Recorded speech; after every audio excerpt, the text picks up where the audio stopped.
আম্মা জান আয়েশা রাদিয়াল্লাহু তাআলা আনহা, নবী করিম সাল্লাল্লাহু আলাইহি ওয়াসাল্লামের স্ত্রী, আমাদের মা উম্মুল মুমিনিন, ইমানদারদের মা। মানুষ হিসেবে তার একটা বিশেষ সমস্যার দিক ছিল যে তিনি মাঝে মধ্যে ওই যে আটার খামিরা টামিরা বানায় যে মহিলারা রুটি রুটি বানানোর জন্য, এগুলো বানায় হয়তো না ঢেকে ভুলে, মনের ভুলে হয়তো ঘরে ঢুকে গেছেন। এরপরে এসে দেখা গেল যে ওই যে গৃহপালিত যেগুলো আছে মোরগ বা ছাগল, এরা এসে দেখা গেল দাওয়া জেনে মুখ দিতে এবং খেয়ে ফেলতো। তিনি ভুলে যেতেন মাঝে মধ্যে।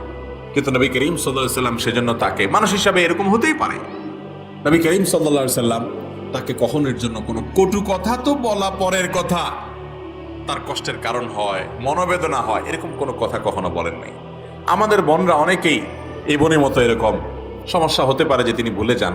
এই জন্য স্বামীরা যথাসম্ভব ক্ষমার সুন্দর দৃষ্টি দেখবেন, বুঝাবেন, তাদেরকে হেল্প করবেন, স্মরণ থাকতে সাহায্য করবেন, স্মরণ রাখতে সাহায্য করবেন, কষ্ট দিবেন না। মনে রাখবেন আল্লাহ তাআলা বলেছেন ওয়াশিরুহুন্না বিল মারুফ, তোমরা নারীদের সাথে, তোমাদের স্ত্রীদের সাথে সুন্দরভাবে সংসার করবে, জীবনযাপন করবে।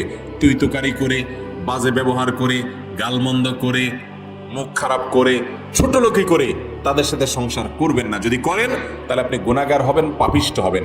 আল্লাহ তাআলা আমাদের পুরুষদেরকে ধৈর্য ধারণ করার তৌফিক দান করুন।